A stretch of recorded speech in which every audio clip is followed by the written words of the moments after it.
Essa aula, ela é um pouco diferente das demais, tá? Já vou avisando aqui. Ela não tem apresentação nenhuma, então não vou fazer nada com apresentação de slides. E a ideia é que ela seja uma aula bem prática, né? Que você assista a aula e, em paralelo, você esteja, de alguma forma, ou pensando em programar, ou, propriamente dito, programando, né? Com alguma coisa aberta, alguma linguagem aberta aí. No caso, Python, a gente vai falar hoje. Mas com o Python aberto, é, de alguma maneira, eu já vou explicar quais maneiras eu gosto mais e aprendi a programar em Python, mas para acompanhar. Eu acho que programação é fundamental para o aprendizado que você faça junto, né? Então, qualquer coisa, se vocês não quiserem fazer junto comigo, ou verem os passos, porque nem tudo eu vou fazer na mão aqui, tem muita coisa já pronta que eu vou dar de ideias para vocês, para mostrar, né? É, se vocês sintam-se à vontade, né? Vocês podem fazer do jeito que vocês quiserem. Ou então, assistindo a aula gravada aí, para quem estiver assistindo a aula gravada, abrir aí o seu editor de código preferido aí do Python e programar. Então, qual que é a ideia dessa aula, né? Para eu contextualizar bem. Essa é uma aula que é o que a gente chama em programação, mundo de ciência da computação, chama de uma introdução de alto nível. O que significa alto nível, né? Ao contrário do senso comum, quando a gente fala assim, poxa, isso aqui é uma introdução a alto nível, ou algum vídeo a alto nível, ou uma linguagem de programação a alto nível, quer dizer que é uma coisa mais mastigada, é uma coisa que não é uma aula que não é tão densa, né? É justamente para ser uma introdução, uma coisa mais tranquila de começo, para que você seja estimulado, para que você consiga enxergar o horizonte relevante, o horizonte possível, né? O que você consegue fazer com uma linguagem de programação aqui nesse caso, com o Python, para que isso te estimule de alguma forma a ir aprender, né? E claro, eu não tenho a pretensão nenhuma de fazer com que vocês saiam daqui o expert ou sabendo tudo de programação ou entendendo tudo que eu vou falar, porque não é assim, né? Não foi assim com as outras aulas e muito menos com programação, que já é um campo diferente do que a gente está acostumado em economia, principalmente quem não tem um pouco de introdução à lógica, matemática ou coisas assim. É normal ter essa dificuldade, assim como eu tive, assim como quase todas as pessoas da nossa área vão ter. E, enfim, todo mundo que está aprendendo programação sente essa dificuldade inicial. É chato no começo, né? Eu tenho que ser sincero, é chato. Parece que as coisas não vão funcionar e você tem que ser paciente, assim como tudo. Então essa é a principal virtude aí que eu recomendaria, assim como eu falei nos outros casos da programação, da macroeconomia, qualquer coisa que a gente introduziu aqui, vale também para essa aula. Então, o que eu quero fazer para introduzir vocês a esse tipo de linguagem, né? Primeiro é uma questão de motivação, né? Então, assim como você está qualquer artigo acadêmico, qualquer pesquisa, qualquer coisa que você tem uma fundamentação de pesquisa mesmo, né? Existe em qualquer uma dessas coisas, né? Existe uma motivação, né? O que a gente chama na literatura de motivação. O que é a motivação dessa aula? É entender aonde se pode chegar com programação. E aí, claro, eu não conseguiria em uma hora, duas, três aqui falar tudo que dá para fazer com programação. Mas é um mundo muito grande e Python, por ser uma linguagem relativamente mais fácil do que outras linguagens, é, linguagens da família C, Java, que são mais difíceis, né? O Python, inclusive, ele é baseado na família das linguagens C, mas ele é uma linguagem de alto nível, então você consegue programar as coisas de uma maneira mais didática, você consegue ver o que você está fazendo, então é mais tranquilo. O que dá para fazer com Python? Cara, dá para fazer de tudo, né? Dá para você construir um robô, dá para você construir algoritmos de para nossa área, vamos falar de mercado financeiro, algoritmos de trade. Então, você constrói um robô que dá sinais e aí ele tem uma conexão com a B3, por exemplo, que dá para fazer isso tranquilamente. Ele conecta com o seu SEI, que é o CEI, que é o código eletrônico de investidor da B3, e aí você consegue dar ordens, né? O algoritmo dá ordens lá para a B3 e você não precisa fazer nada para investir. Você construiu um modelo, um algoritmo, e ele está rodando para você conectado ao SEI, ao seu código lá da B3. E é tudo programável, dá para fazer isso com Python. O que mais dá para fazer com Python? Tudo que tem hoje de bem moderno em questão de inteligência artificial, o tal dos Large Language Models que eu apresentei para vocês lá no Open, tudo isso tem muita coisa em Python e é uma das linguagens que está mais... não tem como eu fugir desse termo, né? Tá mais assim na moda, no hype e tal, por conta desse hype que tem com inteligência artificial nos últimos 12, 18 meses por aí, né? Então, o Python está sendo muito utilizado para isso.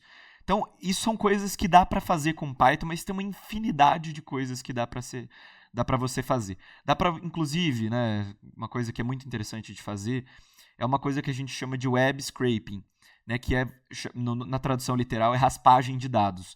Você entra em um site, e aí quem entende um pouquinho mais já viu em algum site, entrou, por exemplo, num globo.com, né, e viu que se você clicar com o botão direito e clicar em inspecionar, seja qual navegador que você esteja utilizando, né, você consegue ter acesso ao código-fonte em que o site está hospedado, está escrito, né, na linguagem.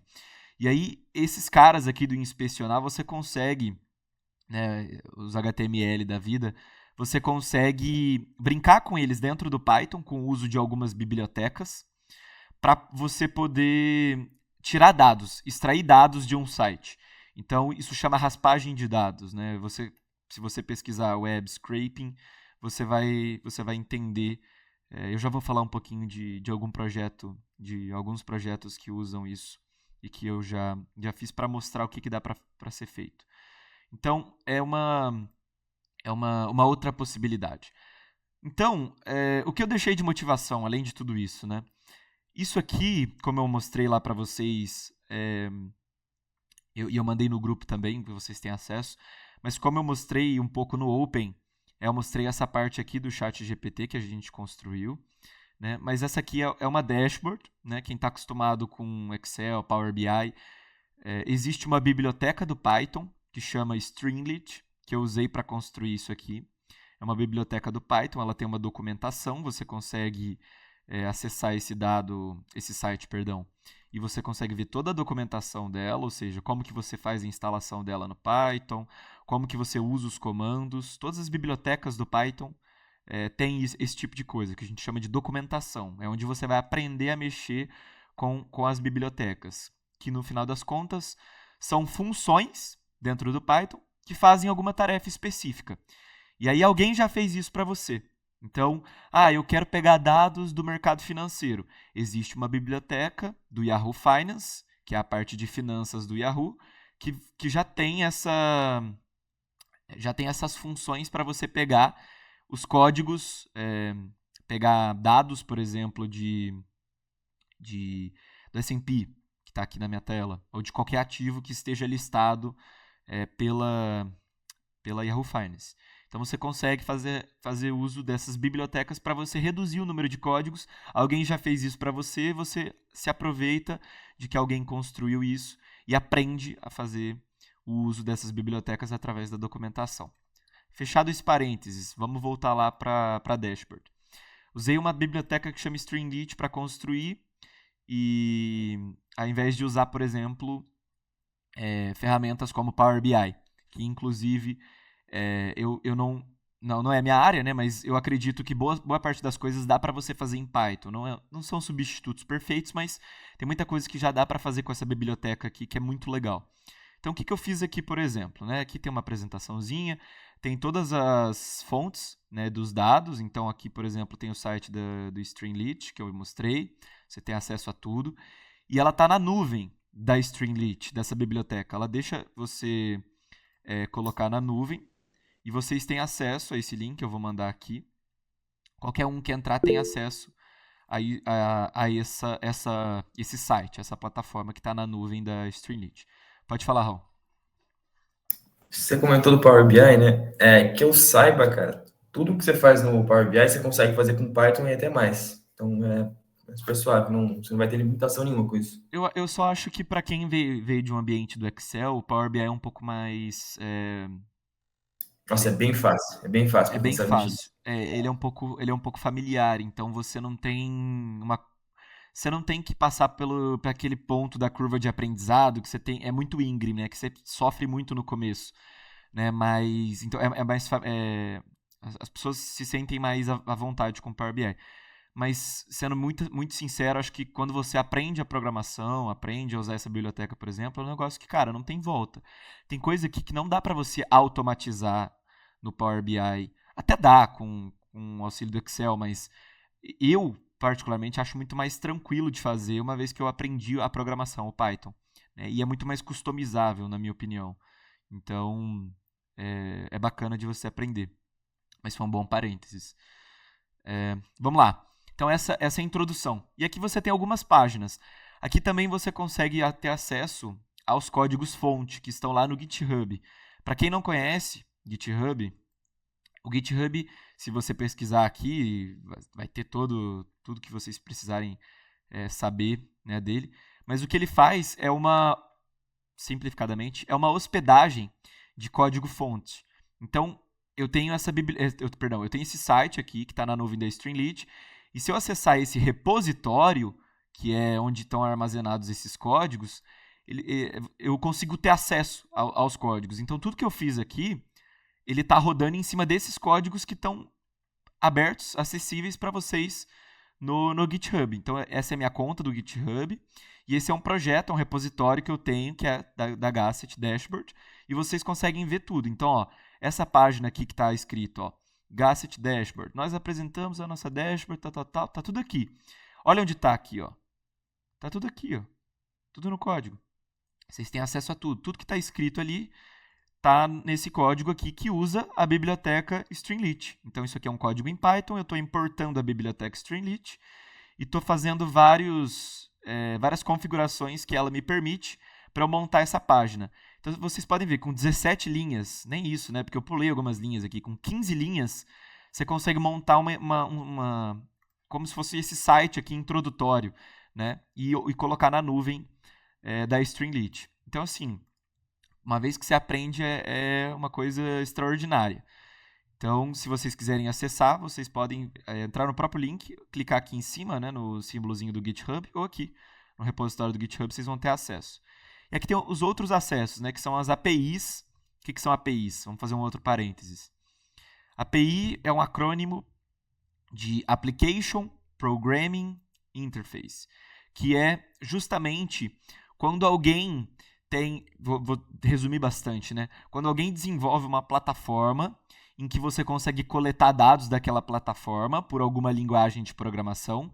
Nesse caso, você pode usar o Python. Eu estou usando o Python, por exemplo, para a API da OpenAI, que é para a construção do ChatGPT, que eu vou mostrar para vocês. Mas eu também uso a do Banco Central. E também uso a do IBGE, né, a API deles. Então, você faz uma conexão dentro da sua linguagem de programação, você desenvolve os códigos e você conecta com uma plataforma que está sendo rodada lá pelos computadores, pelos servidores, por exemplo, do Banco Central, nesse caso, na API do Banco Central, mas pode ser a API do Google, a API do Twitter, a API do YouTube. Todas as grandes empresas de tecnologia têm APIs. Então, você consegue conectar com os servidores deles e fazer o que a gente chama de requisição, que no inglês é request. Né? Inclusive, tem uma biblioteca em Python que é só para isso, né? Que chama requests, bem didático, e que você consegue fazer justamente requisições. Então, o que você consegue fazer? Com 2 linhas de código, você vai importar a biblioteca requests e vai dar um requests.get, que é você pegar, literalmente, alguma coisa, algum dado que esteja em alguma API, alguma coisa que esteja em um site. Você vai passar o URL, o link do site, e vai autenticar se você precisar. Tem sites que nem precisam de autenticação, que você não precisa autenticar, você não precisa ter login nem nada. Com 2 linhas dessa, você consegue pegar dados de sites que tem essas APIs. Então, assim, linguagem de programação, depois que você aprende, é uma coisa, assim, assustadora. É muito bacana. Então, eu recomendo que vocês façam. Vou mostrar um exemplinho também com requests daqui a pouco. Então, só para a gente avançar, Usei várias APIs, todas estão aqui na fonte, nas fontes, na introdução. E agora eu cliquei na página de estoques de ações. E ele vai dizer para mim, digite o ticker para que você prossiga. Então aparece uma telinha aqui na minha esquerda, onde eu digito o ticker. E eu escolho a data de início que eu quero e a data de fim. Para quê? Né? Ele explicita aqui, ó. Você vai digitar o ticker de algum ativo, listado na base de dados do Yahoo Finance. Então, o que eu estou fazendo aqui? Eu estou pegando dados lá da biblioteca com a API lá do Yahoo Finance e estou trazendo para cá, dentro da minha linguagem de programação. Olha onde está esse código dentro do meu repositório. Ele está nesse cara aqui, ó, stocks.py, indica que é um arquivo Python. Então, eu estou pegando, ó, tem um código aqui que ele está justamente fazendo tudo o que vai aparecer aqui para vocês, a partir do momento que eu digitar o ticker. Então, o que eu vou fazer? Vocês têm algum ticker, algum ativo na cabeça aí, só para eu exemplificar, que aí fica melhor também. Geralmente, quando eu peço, Petrobras. as pessoas falam NVIDIA, né? Porque tá na moda, mas falem outro que não seja NVIDIA, que eu já cansei da NVIDIA. Petrobras, cara. Põe aí. Petrobras. É o outro clássico, né? Todo mundo fala. Exatamente. Então, poxa, se eu pesquisar aqui, por exemplo, vamos supor que eu não conheço nada aqui da Yahoo Finance. Eu vou pesquisar Petrobras. Né? O que vai aparecer para mim? Uma lista, né, dos ativos possíveis na Petrobras. E como é que eu vejo qual que eu quero pegar? Olha aqui. Petróleo Brasileiro, Sociedade Anônima, Petrobras. E aí eu vou ver o que é uma classe. Então aqui é equity, ou seja, eu sei que é uma ação. E aqui está a bolsa em que ela está listada. Então aqui, ó, onde está da Bolsa de Nova York, justamente que é esse símbolo aqui, eu não quero. Eu quero pegar a Bolsa de São Paulo, que é a B3. Então o código é diferente. O código é esse camarada aqui, ó. Então eu posso escolher se eu vou na ação ordinária ou na ação preferencial. Né? A diferença é o símbolo, né? Se tem o 4 ou o 3. Mas vamos pegar o 4 aqui para ficar claro. Então eu quero esse cara aqui. Todos os ativos listados em Bolsa Brasileira, na B3, eles têm na Yahoo Finance, eles têm esse ponto SA aqui no final. Então, se você digitar Petri4 lá na nossa dashboard, ó, Petri4, e clicar um Enter, que ele está pedindo aqui, clique Enter para aplicar. O que vai acontecer? Ele vai devolver um erro, porque ele não vai saber rodar esse cara. Né? Ele não vai saber rodar esse cara porque o código não é esse. Então, se eu digitar Petri, né, 4.sa e clicar um Enter, aí ele está retornando alguma coisa. Mas ainda assim, ele não está retornando as coisas que eu quero e ele está devolvendo um erro. Por quê? Porque eu não especifiquei data certa. Aqui está a data só de hoje. Né? 8/6 até 8/6. Então, o que eu vou fazer? Eu vou colocar, por exemplo, desde janeiro, né? E esse ambiente é bem familiar, né? Você coloca a data bonitinho no calendário aqui. Desde janeiro desse ano, 1º de janeiro, né? E aí ele vai devolver. O que ele vai devolver? O que eu mandei ele fazer no código. E o que eu mandei ele fazer no código? Eu mandei ele, né, devolver um gráfico do preço, e aí é o que é o preço ajustado. Esse camarada aqui que está escrito ADJ Close vem de Adjusted, de ajustado, e close de fechamento. Então, é o preço de fechamento ajustado por dividendos, por desdobramentos, splits, né, que a gente chama, qualquer outro tipo de operação que altera o preço da ação está refletido nesse preço ajustado e o Yahoo Finance corrige para a gente. Existem erros, os dados não são 100% limpos, tem coisas que têm erros e aí você tem que ficar de olho, tem que verificar. Tá? Mas aqui a gente vai ignorar um pouco isso porque é um ambiente introdutório. Bom, como esse gráfico aqui está sendo construído com uma biblioteca que chama Plotly, ou Plotly, seja o jeito que você quiser dizer, ele aparece para mim um gráfico interativo. Então, essa biblioteca aqui, que é uma outra biblioteca do Python, aí tem que aprender um pouquinho dela também, ela me permite fazer gráficos interativos. O que significa isso? Que eu vou fazer...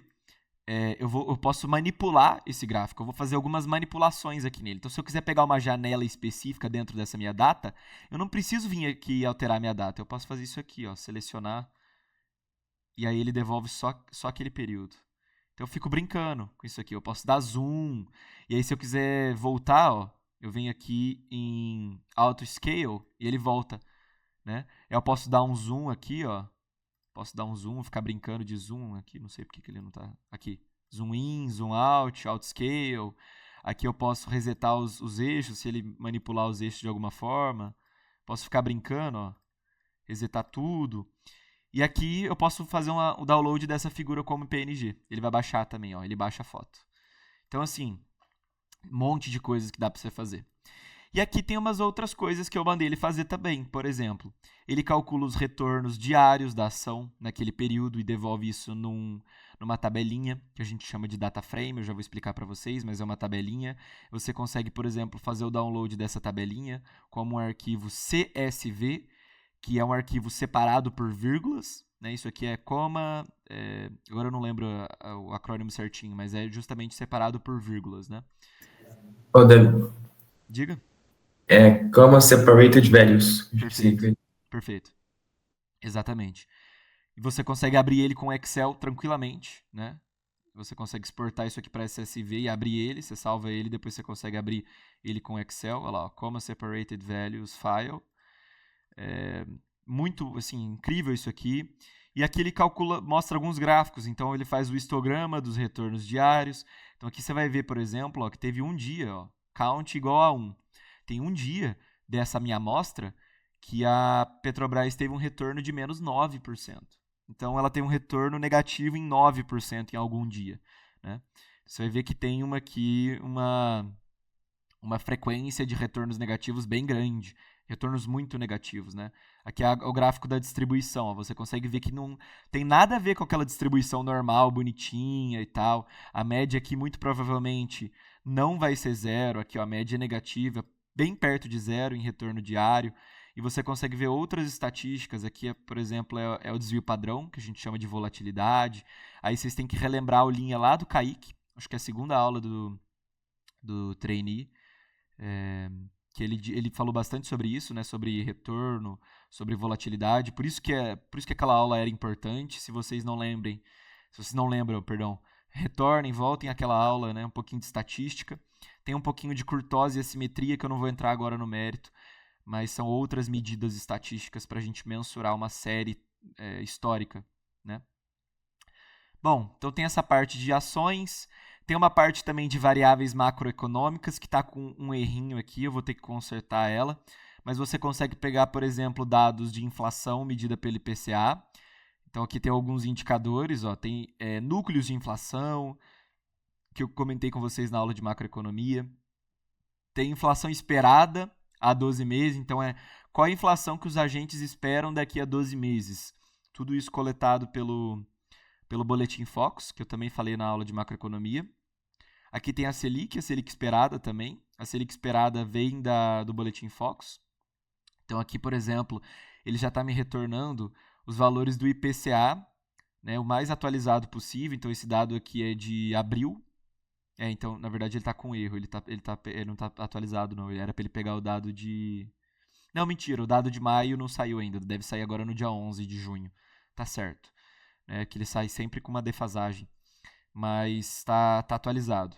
E as expectativas da Selic é com base no Boletim Focus. Então, na segunda-feira, agora no dia 10, vai sair um Boletim Focus novo e você vai ter a atualização desse gráfico. Mas o último foi no dia 31 de maio. Então você vai ter a expectativa de Selic. Aqui você já consegue ver uma coisa muito interessante, que se você está acompanhando o cenário macro, esse gráfico aqui está te contando uma coisa super bacana, que é o seguinte: recentemente o que tem acontecido é que o pessoal está bem pessimista com bolsa, então o Ibovespa está performando super mal, dentre outras coisas, porque a expectativa da Selic aumentou muito. Então, os agentes esperavam uma Selic no final ali de 2024. Eu acho que aqui, na verdade, é Selic para 2024, tá? Uma Selic em 9%, né? E agora está esperando uma Selic em 10,15%. Então é bastante coisa. Tem um aumento aí de 1%, 1,15%. Né? Por isso, parte disso explica, explicação, perdão, da má performance da Bolsa. E aqui chega a parte bem interessante, que é a parte da Large Language Models que eu falei para vocês. Então, aqui é o nosso GPT, que eu já mostrei para vocês, mas que aqui, na verdade, o que ele está fazendo, ele está rodando um modelo novo da OpenAI, que saiu no mês passado, que é o ChatGPT 4.0. Perdão, 4O. Às vezes eu confundo, é 4O. Que é um modelo novo, que vocês já têm acesso, as pessoas já têm acesso, é um acesso limitado no site, mas você consegue usar, né? Então, ele está bem bacana, inclusive, o 4O. E aqui ele usa esse modelo, mas para isso você precisa de uma chave. E essa chave, já como eu comentei com vocês, ela custa lá os $5 para você brincar. Mas aqui é bem simples, você vem nesse site, você vai obter a sua chave de acesso e vai fazer o login, obtém a sua chave de acesso, paga os $5 com cartão internacional. Mentira, nem precisa ser cartão internacional, cartão Visa aceita e tal. É por conta da bandeira, né? Então você vai colocar aqui sua chave e vai colocar um link aqui e ele vai rodar um modelo interessante. Aqui o modelo 4O, você consegue perguntar qualquer coisa. Já mostrei para vocês lá no Open, eu posso mostrar de novo daqui a pouco. Mas isso aqui que eu estou mostrando é para ser uma motivação. O que dá para ser feito? Isso aqui é nem a pontinha do iceberg do que dá para ser feito com programação, né? Já falei que tinha um tanto de biblioteca, tinha um tanto de coisa que dá para fazer. Hoje não vai dar tempo, mas eu ia falar, né? Mas dá para fazer automação, né? Dá para fazer um tanto de coisa, robô que pega dado de site, atualiza tudo, joga para um Excel, coisa que monta gráfico dentro do Excel. Cara, é um mundo assim gigantesco. Claro, muito disso vem porque Python é uma linguagem open source, é uma linguagem aberta, você consegue construir bibliotecas nela, é gratuita, você não paga nada para programar na linguagem, então as pessoas programam nela gratuitamente, então criam as coisas em cima dela, criam aplicativos e vendem isso. Cara, é muito legal. Então, esse tipo de coisa aqui, uma dashboard, uma solução de um chat GPT ou coisas mais aprofundadas, se você quiser elaborar e montar como se fosse uma plataforma, um site, vender isso para as pessoas, isso vende, cara. Então, assim, é uma forma incrível de fazer, de comercializar também, né? E ajuda as pessoas, né? Você cria soluções com programação. Então, é um mundo, assim, incrível. Certo? Se vocês tiverem alguma dúvida, fiquem à vontade para falar. Eu estou falando aqui bem por cima também, mas tem muitas coisas que dá para a gente falar. Como eu disse, né, talvez fique um pouco confuso. A minha ideia nessa aula não era aprender vocês, eu ensinar de fato. Meu Deus, programar em Python e tal, vou aprender tudo. Não era essa a ideia, porque exige mais do que isso, mais do que uma aula de 1 hora ou 2 horas. Mas é para dar uma motivada. Tá? Então, eu tenho alguns outros códigos que eu vou mostrar para vocês, mas eu queria voltar, dar um passo aqui para trás para a gente conversar um pouco sobre o que é o Python, né? Essa linguagem open source, código aberto, para explicar um pouquinho em quais ambientes você consegue programar, quais ambientes são mais familiares no começo, quais que são preferíveis. Né? Então, beber uma água aqui, a gente começa a falar do Google Colab, né, que é talvez um jeito mais fácil de você aprender a programar em Python, hoje, na minha opinião. Por que eu estou falando isso, né? Porque o Google Colab ele te permite rodar os códigos em Python não na sua máquina, né? Ele está rodando na nuvem, no servidor da Google. Então, são máquinas especializadas dos data centers, dos centros de dados da Google, que estão sendo utilizadas para que você rode esse código. Então, aqui eu tenho um exemplo de um código que vocês já têm acesso, que eu mandei no grupo da Gasset, né, do Trainee, que é um código que veio junto com a aula de macroeconomia, que coleta dados da Selic, que coleta dados das expectativas da Selic, inclusive eu uso eles dentro da dashboard que eu acabei de mostrar, da inflação medida pelo IPCA, que eu também uso, expectativas de IPCA, que eu também uso, a composição do IPCA, né, que são as medidas lá do IPCA, a taxa de câmbio, ou melhor, as taxas de câmbio, né, escolhi algumas principais aquele dia, e um pouquinho de PIB também, com a API do IBGE, que chama Sidra. Então, vou mostrar para vocês um pouquinho desses projetos e vou comentando em cima desses projetos o que está sendo usado, como funciona, né? E aí tem que ter um pouquinho mais de paciência.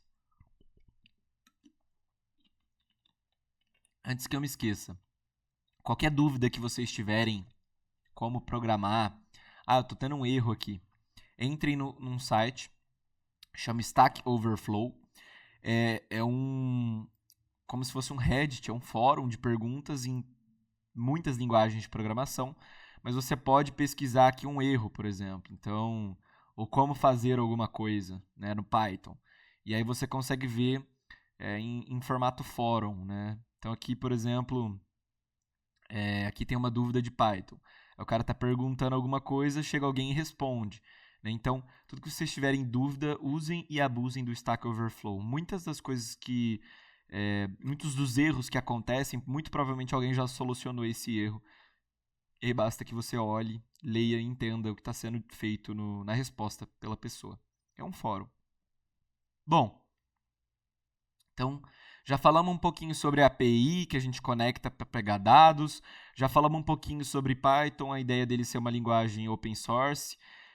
E aí falta um pouquinho falar do que são as bibliotecas, que eu tenho falado aqui, mas que na verdade são aquele conjunto de funções, né, que tem aglutinadas, né,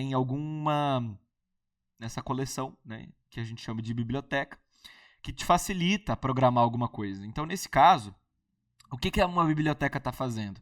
Ela está usando um recurso do Python que chama def, que é definir uma função. Então, vamos supor que eu esteja querendo construir uma função que é uma calculadora. Então, eu vou definir uma função, para isso eu faço def, vai ver que vai aparecer até em azulzinho aqui, ó. E eu vou dizer def calculadora. E aí, como toda função, essa função calculadora vai ter uma espécie de argumento. Né? Eu vou passar argumentos para ela. Então, é como se eu passasse um x e um y para ela, ou só um x. Vamos supor que é uma função f de x, seria a calculadora de x. E eu vou dar 2 pontos, né? Eu vou dar enter, ele vai fazer essa indentação aqui, ele tem esse espacinho. E o que eu quero dele? Eu quero que essa calculadora aqui, por exemplo, ela pegue esse valor x que eu tenho, né? E aí eu vou passar, por exemplo, um valor y aqui. E o que ela vai fazer? Ela vai fazer um return, que é retornar o x multiplicado pelo y. Isso aqui é uma função. O que ela está fazendo? Dados 2 argumentos x e y, retorne para mim a multiplicação, ou seja, o produto de x e y. Aí eu vou clicar e vou rodar esse código. Definir a minha função. Se eu vier aqui no Google Colab, qual que é o benefício do Google Colab? Como eu disse, ele está rodando isso numa máquina que, nessa máquina, tem instalado Python, uma máquina lá do Google, no centro de dados do Google, da Google. E o que ele vai fazer? Aqui ele mostra, inclusive, o quanto que ele está usando de espaço em disco e quanto que ele está usando de RAM. Você tem a possibilidade de ver quais variáveis estão sendo criadas. Então, você consegue ver o que você está criando dentro do Python, quais objetos você está criando. Você consegue ver os arquivos, sincronizar isso com o seu Google Drive, porque ele vem com o Drive. Né? Consegue passar chaves aqui. Isso vai ser útil para algumas coisas, não agora. Mas, dentre outras coisas, você consegue definir essas funções. Então, eu vou definir essa função calculadora, que toma 2 argumentos e retorna a multiplicação deles.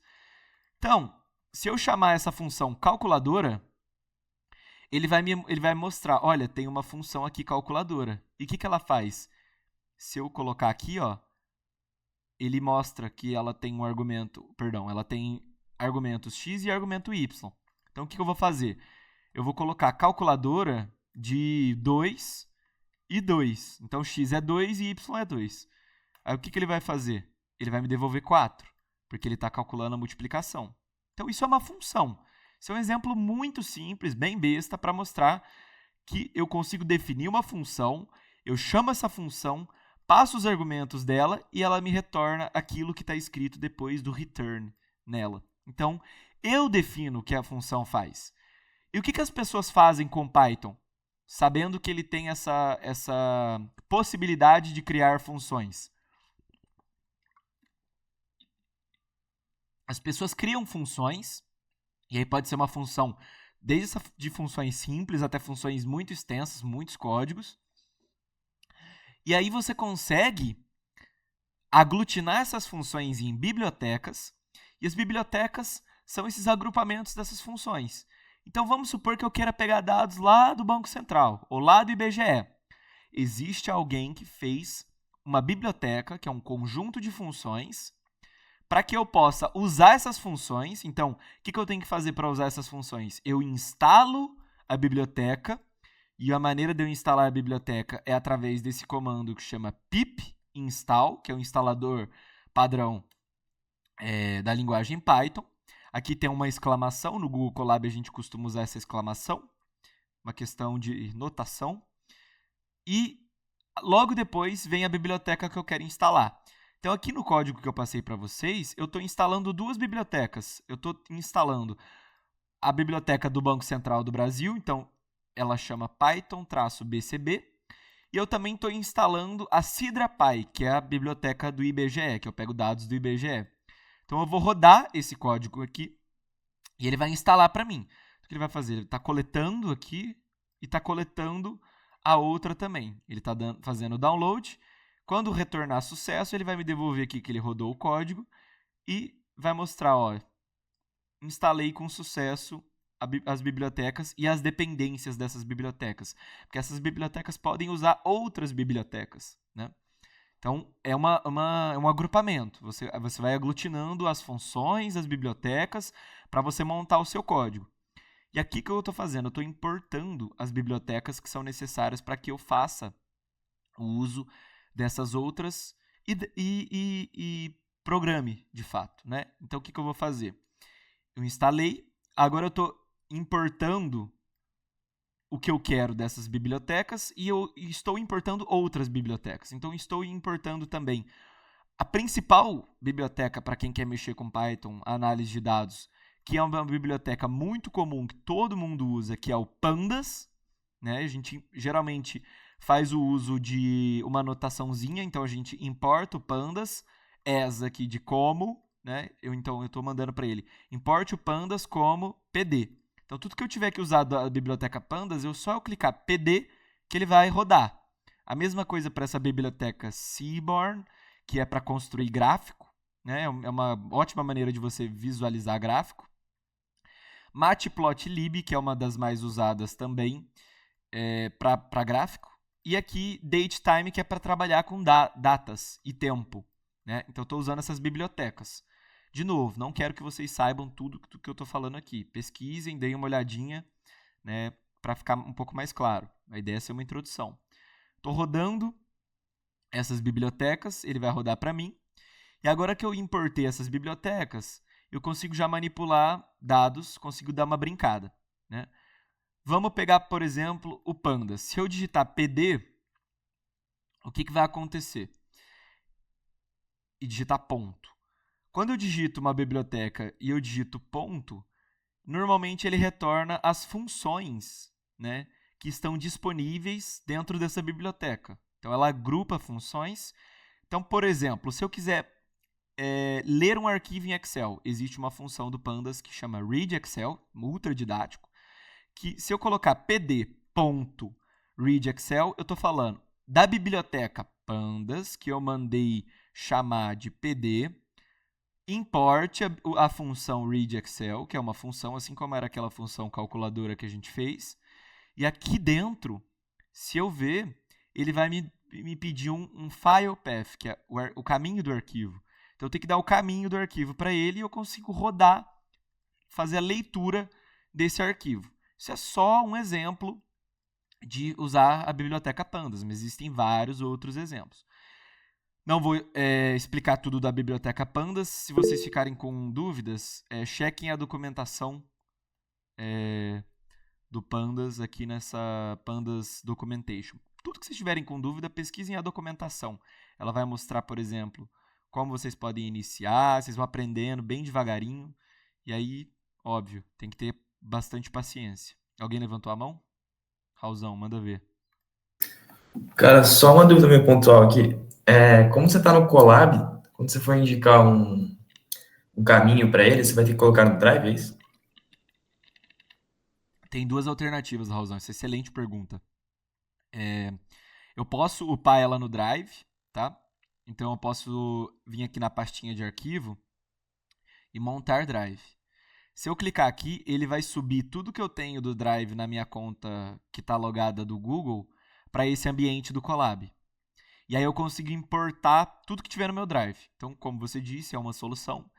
Você upa o arquivo no Drive, ele vai aparecer aqui dentro do Colab, e aí eu venho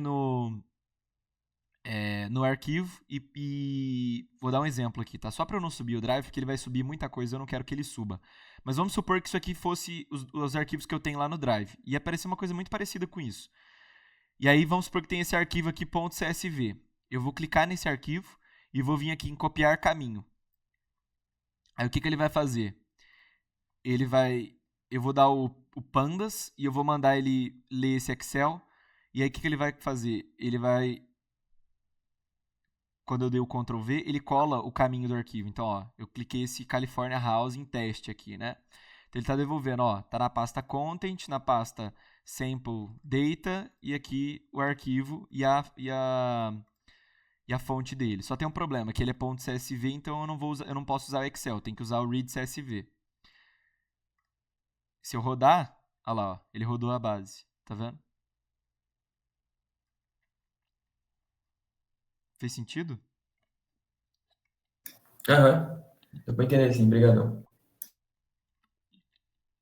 Falo que eu tava com esse problema esses dias. Eu não A sabia muito como outra, resolver a o Jupyter. outra, a outra alternativa é você subir ele manualmente do seu computador.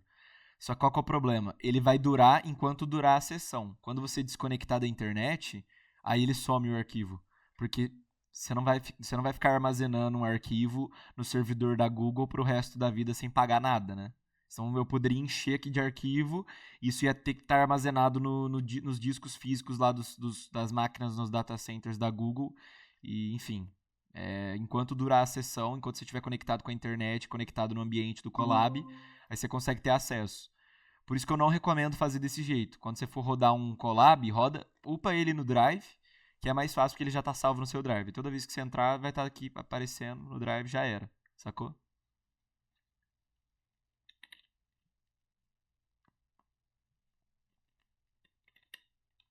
Bom, já que você deu esse exemplo, eu vou usar essa tabela.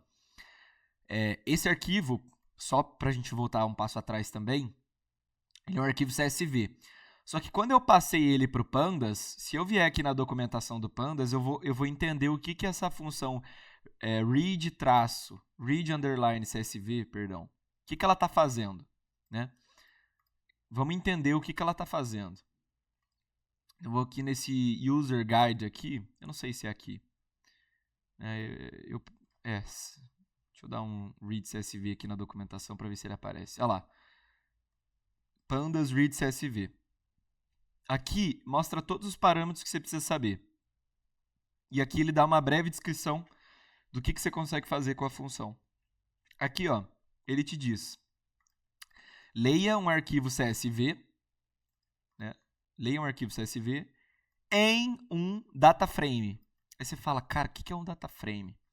Data frame é uma maneira bem intuitiva, e se você pesquisar data frame, ele cai direto na função do Pandas, né? Que eu posso dar um exemplo? Como se fosse uma tabela mesmo. É um formato tabela, mas é a maneira mais fácil que a gente tem de manipular uma tabela no Python.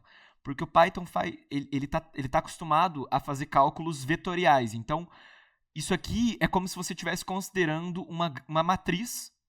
E aí, por exemplo, se eu quiser pegar só uma coluna dessa tabela, eu consigo pegar muito rápido. Então, vamos supor que eu quero só uma coluna dessa tabela. O que eu vou fazer? Eu já li essa tabela, só que ela não está salva em nenhum lugar. Não tem nenhum lugar que eu possa ver essa tabela, a não ser que eu rode esse código. Para eu salvar essa tabela em um objeto, o que eu tenho que fazer? Eu vou chamar um objeto, então eu vou colocar tabela é igual, ou seja, eu estou atribuindo um valor ao objeto, tá? Eu estou dizendo, ó, esse objeto tabela que eu estou criando, ele vai ter um valor. E o valor vai ser o que eu vou colocar depois desse símbolo de igual.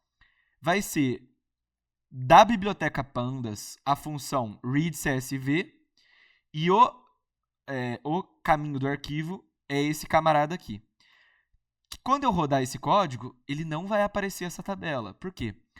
Porque ele não vai usar o display da tabela, ele não vai mostrar a tabela. Ele vai guardar essa tabela em um objeto.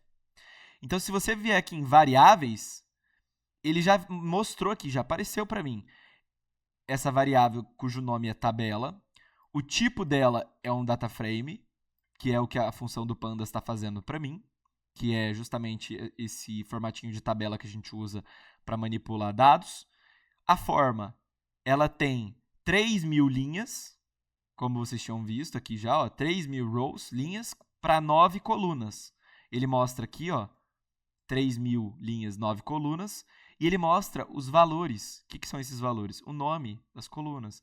Longitude, latitude, housing median age, total rooms, total bedrooms, tá vendo? Ele está mostrando tudo. E ele está mostrando os valores das linhas também. Então ele mostra todos os valores aqui. Isso aqui não me interessa tanto, é só para mostrar para vocês que ele já salvou essa variável.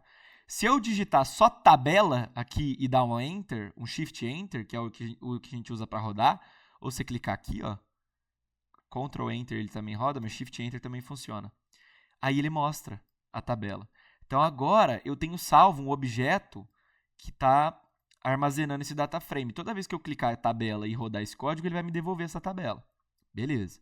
O que mais que eu quero fazer com essa tabela? Ah, Davi, eu quero tirar só a coluna de longitude ou só a coluna de latitude. O que eu vou fazer? Eu venho no tabela e eu vou usar o que a gente chama no Python, né, para pegar uma coluna.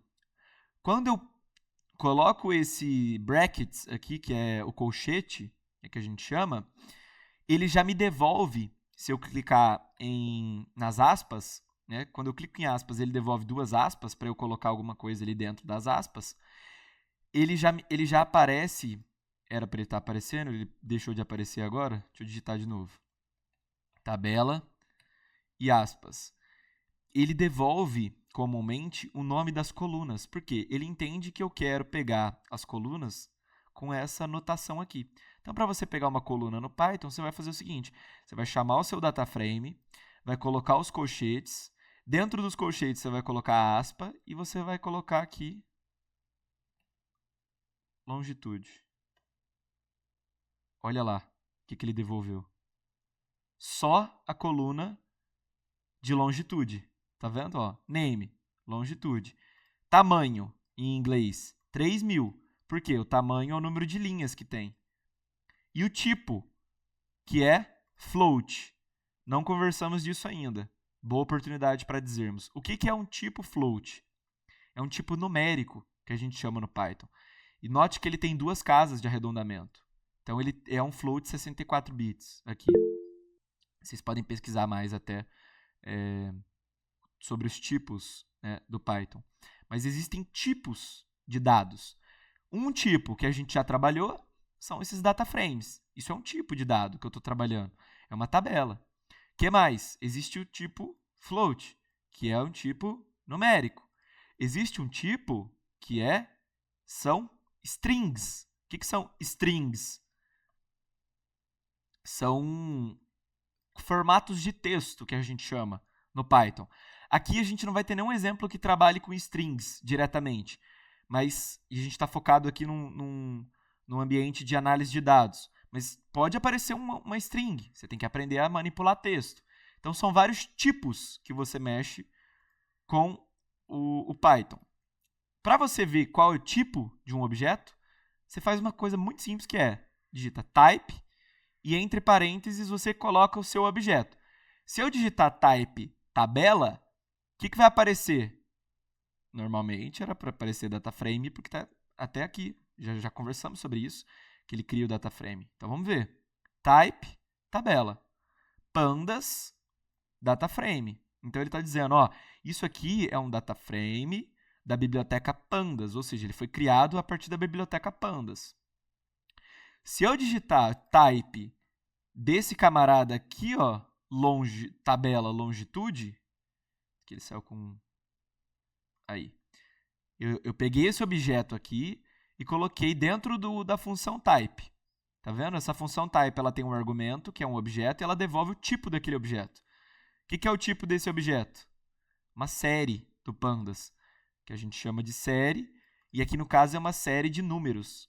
Por isso é uma série de floats. Então, são vários tipos que a gente trabalha com Python. Então aqui eu peguei uma coluna, mas dá para você pegar várias, dá para você pegar só algumas, dá para você selecionar só longitude e latitude, só longitude e a outra, entendeu? Dá para você fazer um bocado de coisa. Então, aqui normalmente você passa uma lista dentro dele, que é um outro tipo de objeto, uma lista. Então, são coisas que a gente vai pegando e mexendo, né? Só na base do fazer mesmo para entender o que está sendo feito. Se eu digitar agora esse código aqui, ó, então o que eu estou fazendo? Eu mandei ele dentro do colchetes e eu coloquei mais um colchete para indicar que é uma lista. O que é? Uma lista de colunas que eu quero pegar. Então eu quero pegar a lista longitude e latitude. E aí eu quero pegar essas colunas de qual tabela? Dessa tabela que eu chamei, curiosamente, de tabela. Então se eu rodar esse código, o que ele vai devolver? As duas colunas dessa tabela. Tá vendo? Igualzinho, ó. Tudo certinho. Então, são coisas que dá pra gente ir fazendo e manipulando. Então, se você reparar, chega uma hora que você consegue substituir completamente o Excel. Você nem precisa abrir o Excel para fazer esse tipo de coisa. Que você consegue manipular tabelas de uma maneira muito simples e ultra rápida. Quantos segundos esse código demorou para rodar? Rodei esse código em 1 segundo. Justamente porque o Python faz isso de maneira vetorizada, é super rápido. Alguém tinha levantado a mão, pode falar. Fala, Rosão. Só ia falar um detalhe. O índice da tabela, ele mantém para séries, né? Independente do que aconteça. Se eu fizer desse jeito aqui, ele não altera o índice. O que eu posso fazer é usar uma outra função, chama setIndex, e colocar algum index. Entendeu? Colocar o indexador, o indicador aqui. O index, no caso do que o Raul está falando, são esses numerozinhos aqui que aparecem em negrito, né? São esses números aqui. Aqui está aparecendo justamente a numeração. Vocês vão notar, inclusive, que o Python, a contagem dele começa no 0. Então, o primeiro valor, na verdade, é a linha 0. O segundo é a linha 1.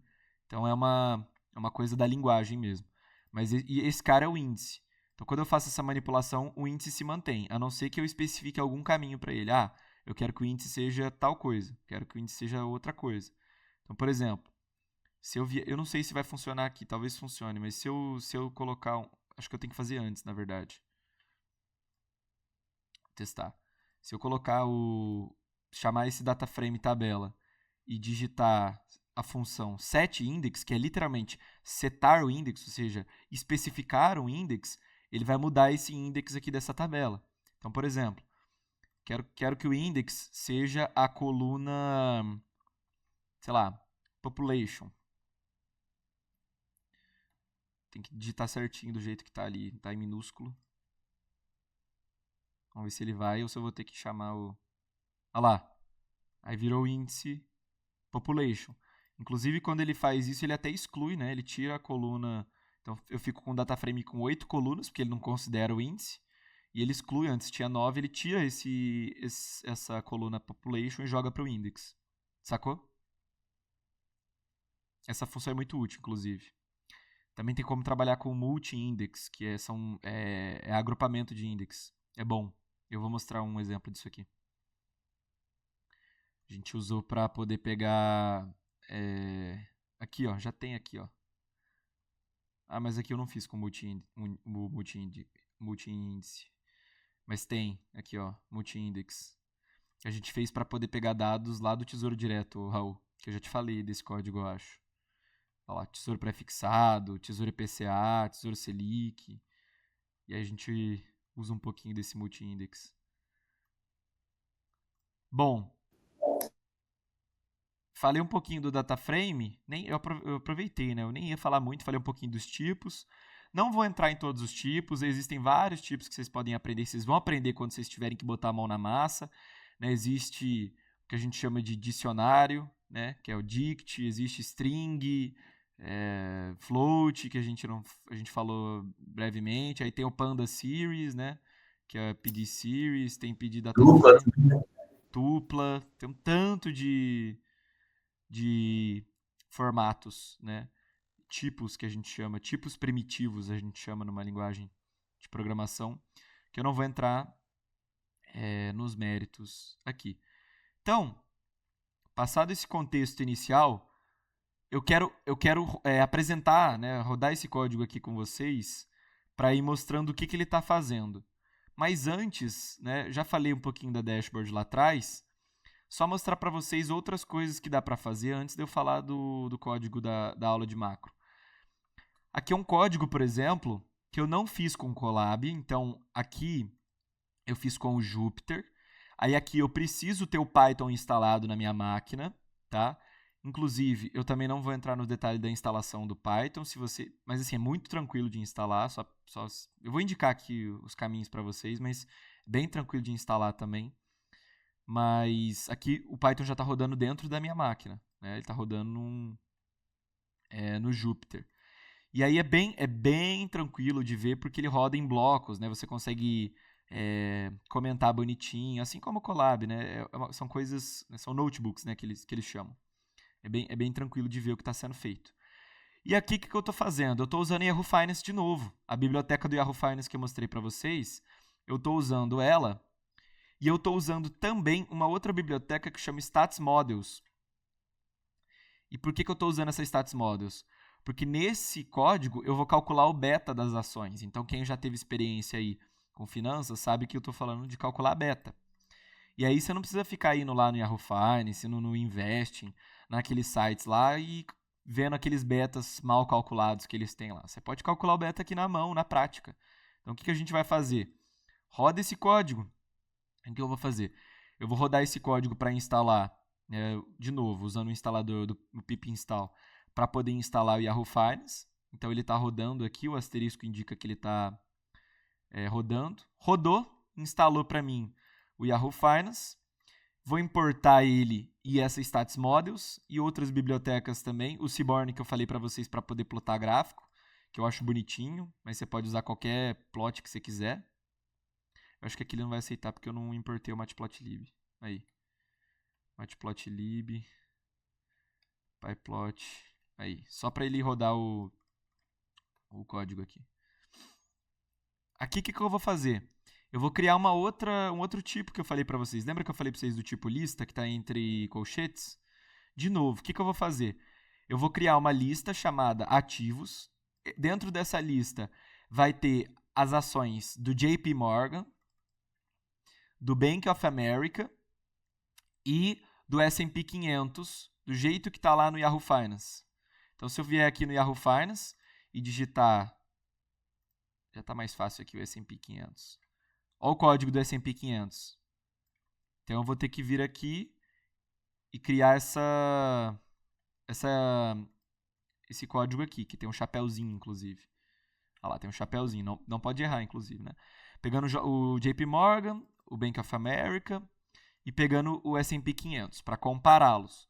Aí o que eu estou fazendo? Eu estou criando um objeto de data e eu estou usando essa biblioteca datetime para dizer, olha, a data que eu quero é hoje. Então ele cria esse datetime now, ele usa essa função para poder criar a data de hoje. Então o que eu vou fazer? Vou fazer isso de maneira separada.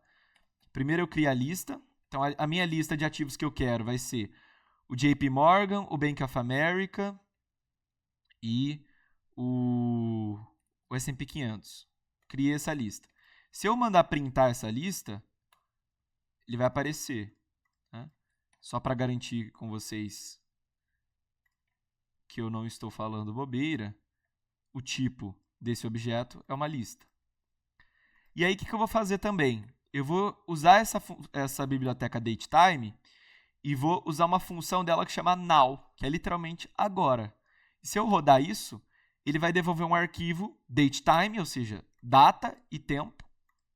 E ele vai me devolver, ó, a data ó, é 2024, 6, que é mês de junho, dia 8. Então ele vai devolver esse camarada aqui. Aí aqui tem a hora, né? Agora são 10h11.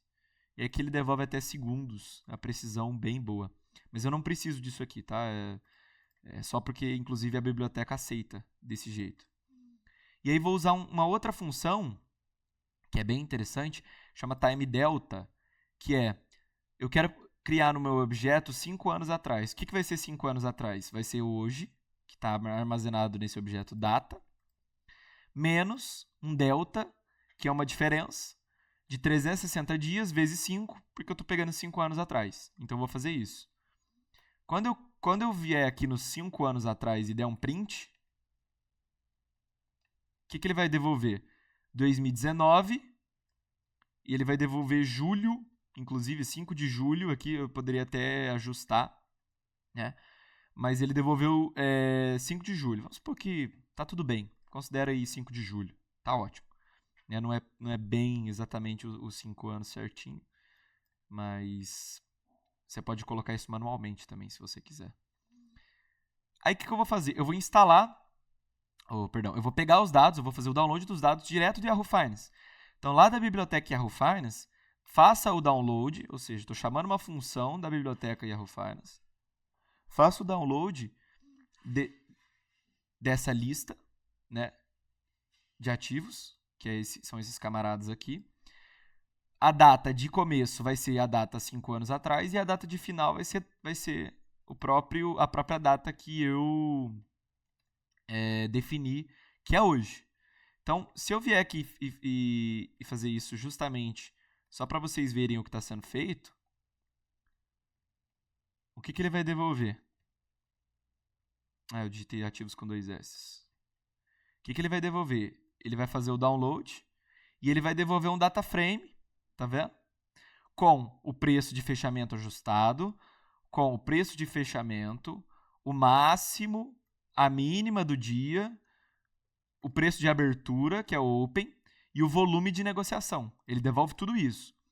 Mas como eu quero trabalhar só com preço, eu vou falar, desse cara aqui, eu quero só a coluna de preço ajustado, de fechamento. Quando eu fizer isso, ele vai me devolver só aquela coluna de preço ajustado. Então ele está devolvendo os preços, né, de Bank of America, de JP Morgan e do S&P 500 em pontos para as datas desde o começo, tá vendo? 5 de julho até 7/6, que é ontem, né, porque não vai pegar a data de hoje que o mercado está fechado hoje. E agora eu tenho um data frame com esses preços. E aí eu consigo pegar e fazer o que eu quiser. Nesse caso aqui, tá vendo? O que eu fiz? Desse data frame aqui, eu calculei os retornos. Calculei retornos e aí eu fiz uma regressãozinha para poder achar o beta desses ativos, né? E aí você consegue plotar o gráfico bonitinho, o gráfico de regressão. Aí você consegue ver o beta, que é justamente a inclinação dessa curva, bonitinho para todos os ativos, comparando eles com o S&P 500, pega o retorno diário, né? Pega a cotação histórica, tá vendo? Gráfico bonitinho. Depois eu vou deixar esse código com vocês. Você pega esse aqui tá até fora de escala, né? Porque quando eu rodei, inclusive deve estar essa diferença no JP muito, preço 7 vezes maior do que o Bank of America, fica até fora de escala. Mas aí tem como você ver o preço do S&P 500. A última vez que eu rodei esse código, o S&P 500 estava em 4.200 pontos. Hoje já está 5 e tanto.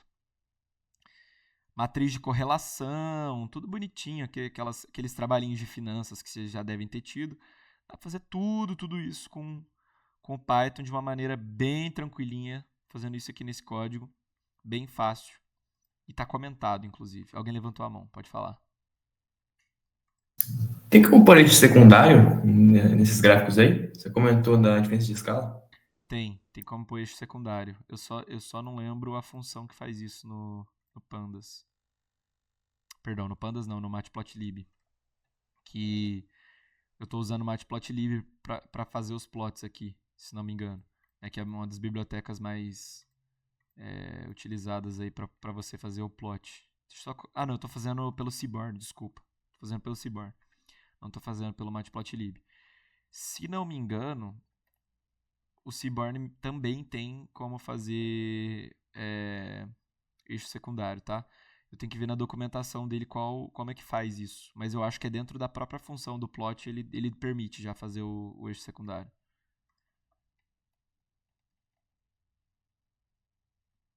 Nem coloquei no plural aqui, mas tudo bem, né?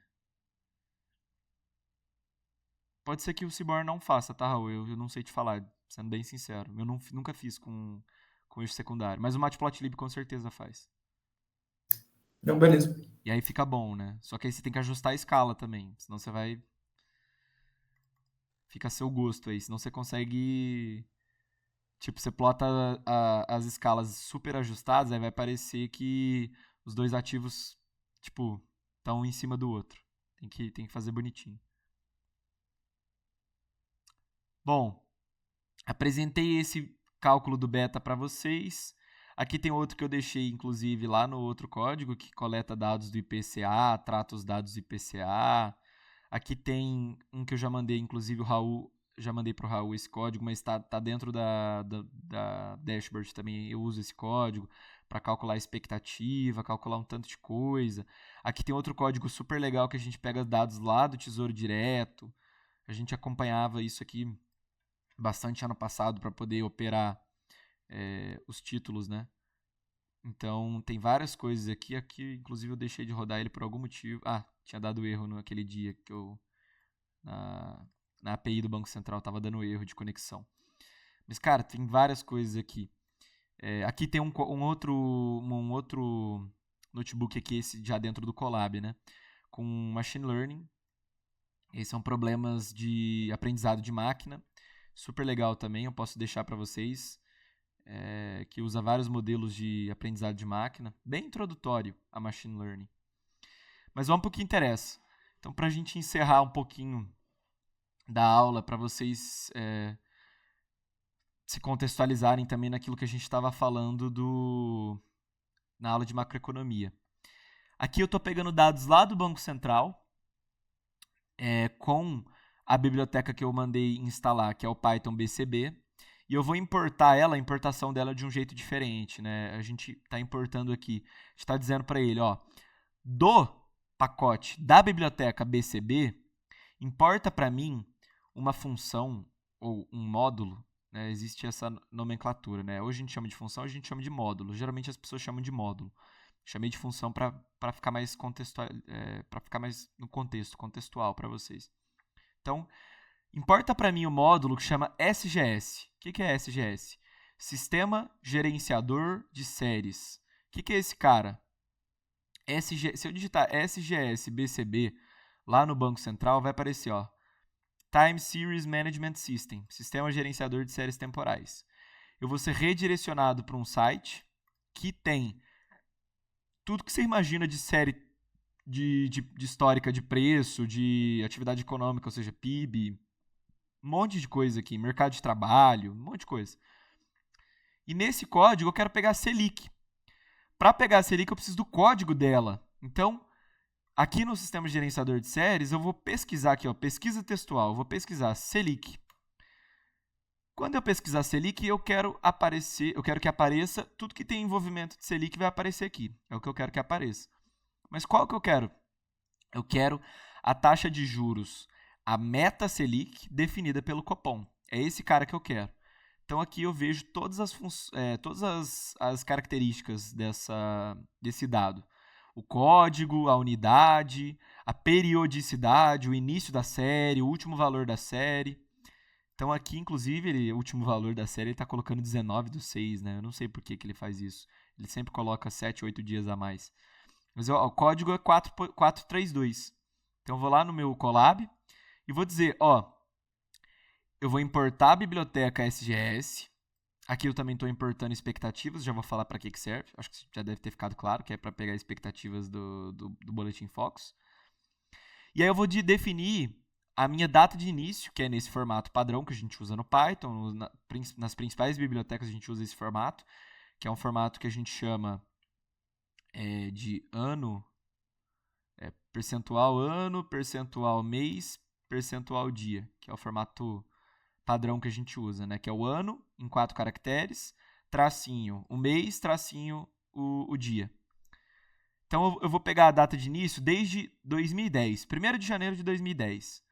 E aí lá da minha função do módulo SGS, eu vou dizer para ele, pegue, ou seja, get esse cara, que é a Selic, vou chamar ele de Selic, cujo código é 432. E o start, o argumento da função start, vai ser esse objeto que eu coloquei que chama startDate.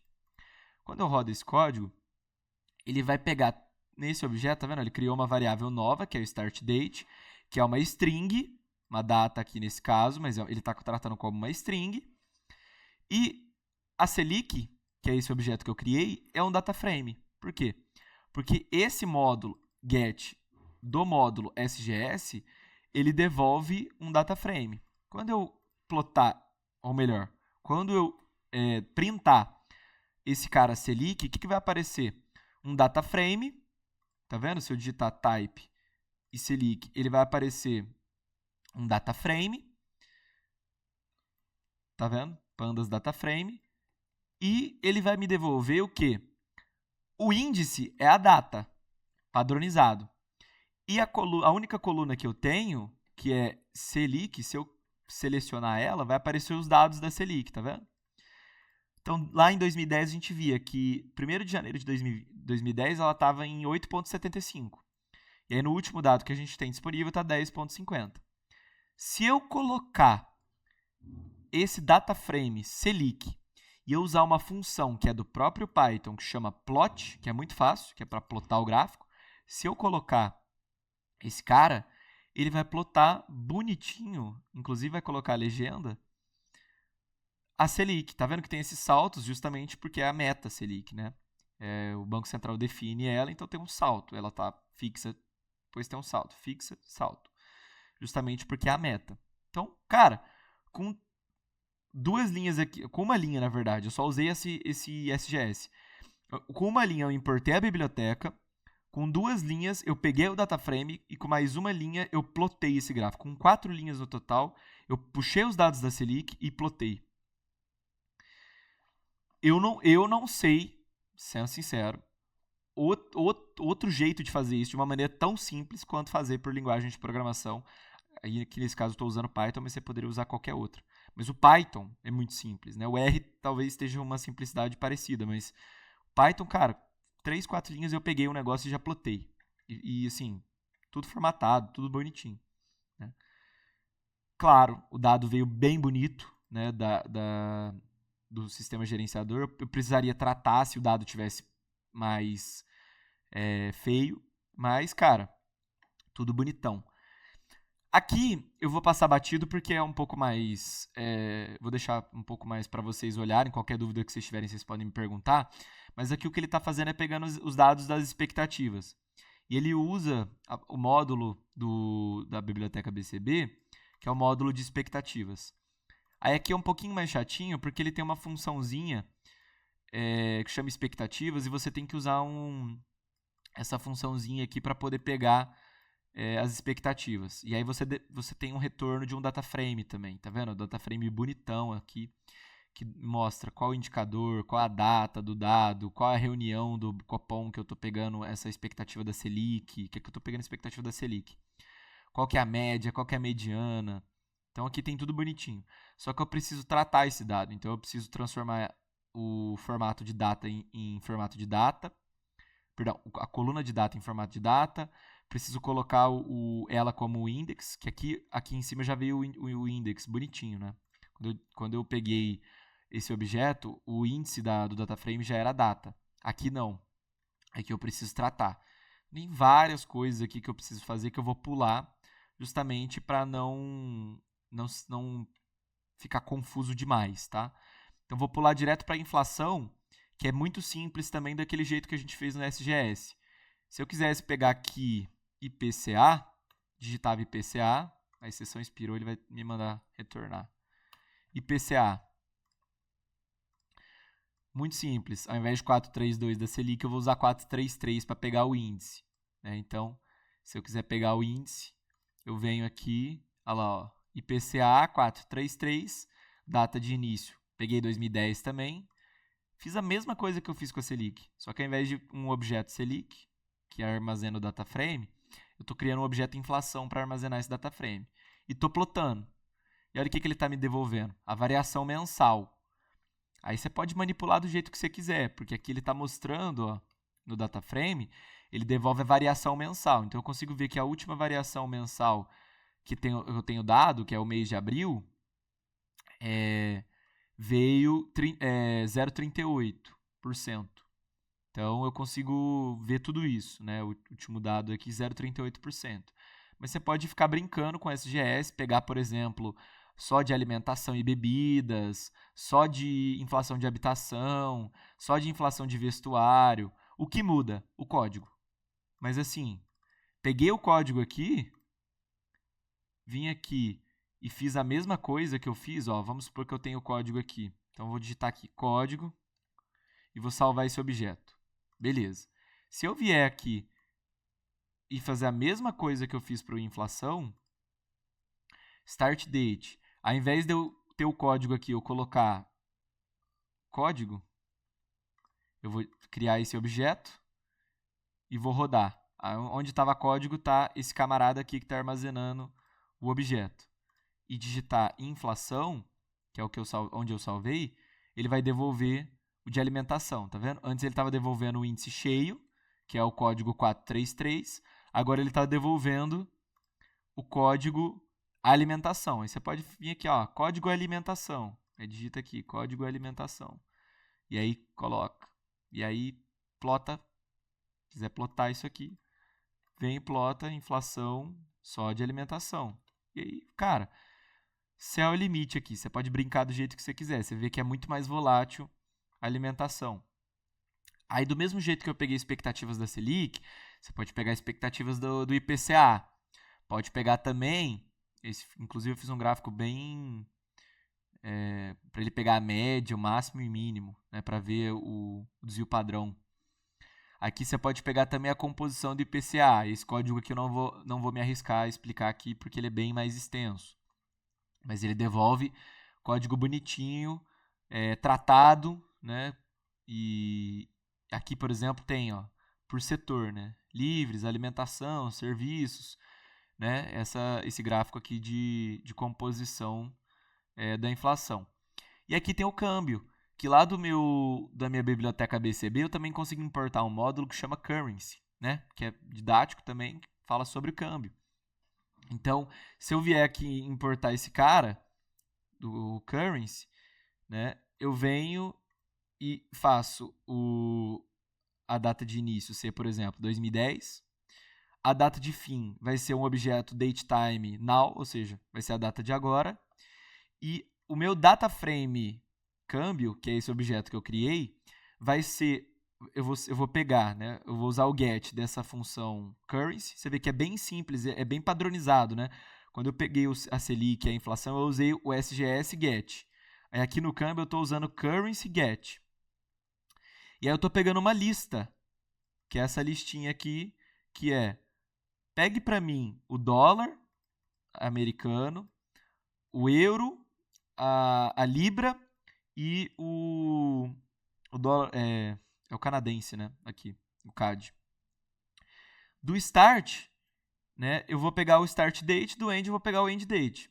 Então, repare que isso aqui é tudo em função do real, né? Então não tem que pegar real, isso aqui é tudo em função do real, já é quantos dólares.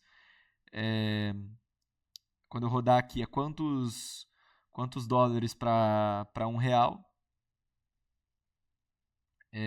Então eu vou rodar. Então quando eu rodar esse camarada aqui, eu vou criar esse data frame. Ele vai salvar tudo isso dentro desse data frame que chama df câmbio, que é esse objeto meu. Tá demorando um pouquinho para rodar, não sei porquê. Aí. E aí ele armazena nesse data frame, tá vendo? Ele armazena dados desde lá de 2010, o último dado que ele tem, o primeiro dado que ele tem, até o último dado que ele tem, que é 7/6. E aí, cara, eu fiz uma linha só, eu plotei ele vai plotar tudo junto, tá vendo? Você pode mudar a cor, você pode estilizar. Eu só não estou estilizando aqui para simplificar. Mas você pode estilizar do jeito que você quiser. E, cara, se você quiser plotar só o dólar, né, só o dólar americano, você vem aqui no DF Câmbio, do jeito que eu ensinei vocês lá a selecionar a coluna. Entre colchetes, vamos lá, data frame, entre colchetes, entre aspas, o nome da coluna. Ele vai devolver os valores. Insere. E aí eu não sei, talvez ele deixe eu plotar. Vamos ver. Deixou eu plotar. Ah lá, tá vendo? Então assim, tá só o dólar, que é essa série aqui que tá em roxinho aqui nesse gráfico, mas aqui ele tá plotando sozinho, para eu ver só o dólar. Se eu quiser só o euro, ploto só o euro, tá vendo? Então, cara, consegue fazer tudo o que você quiser aqui com a programação. Se você quiser usar esses dados que eu te ensinei a pegar para poder montar um modelinho, você pode montar um algoritmo, aí você tem que ter um pouco mais de familiaridade com o Python, mas dá para você fazer um tanto de coisa. Desde você pegar dados de Banco Central, qualquer API que você quiser pegar dados, tem. É muito difícil não ter. E a própria API, quando você estiver no site, ela vai te ensinar, para você usar o Python, você faz esse código aqui, né? Dá para você fazer modelo de machine learning, modelo de inteligência artificial. Dá para você brincar lá com o ChatGPT que eu ensinei lá no Open. Dá para você pegar dados de ações, variáveis macroeconômicas, dado de PCA, né, que cai nesse quesito da variável macro. Calcular beta de ação, fazer regressão linear. Cara, muita coisa, muita coisa. Sendo muito sincero, hoje em dia eu não uso Excel para nada. Consigo usar o Python para quase tudo. De vez em quando eu gosto de pegar o dado que eu tratei, coletei tudo no Python, eu exporto para Excel, uma função do Pandas também, super simples, que chama... quando eu ensinei vocês a ler, né? Que é o read. Ao invés de você ler, né, o pandas.read, você lê o Excel ou o CSV, são duas funções diferentes. Quando você quer mandar, exportar, ao invés do read, é to Excel. E aí você coloca o caminho e você exporta. E aí na hora de exportar, vamos supor que eu queira exportar esse objeto aqui, df câmbio. df câmbio está salvo num data frame. Aí eu quero exportar esse df câmbio e eu quero que ele seja transformado, automaticamente convertido, no arquivo xlsx. É isso, né? Que é o arquivo do Excel. Ih, ele não deixou eu... Será que eu tô fazendo alguma coisa diferente do Pandas? Vamos ver. Te aprende aqui na hora. Ah, eu tenho que chamar o data frame. Ué, era pra rodar. Deixa eu ver. Import, vamos ver. Import pandas speed. Tá rodando.